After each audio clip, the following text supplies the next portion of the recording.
Treating technology with care and respect will keep accidents from happening, and it will help your computer stay in great shape. Here are some tips on how to handle your computer with care. Properly shut down your computer. To properly shut down your computer after each use, follow your teacher's instructions. Wash your hands. Before you begin working on your computer, be sure your hands are clean. If you touch your computer with sticky hands, then the computer will get sticky too. Get permission. Before you log on to a computer at school or at home, get permission from your teacher or parent. No food or drink.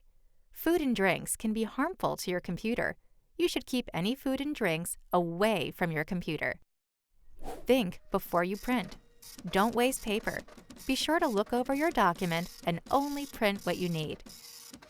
Surf safely. When you use the internet, stay on approved websites. Some websites are dangerous and can give your computer viruses. Other websites might have bad messages. Handle mobile devices with care. Mobile devices, such as laptops, tablets, and smartphones, also need to be handled carefully and used responsibly. After using, return your device where it belongs.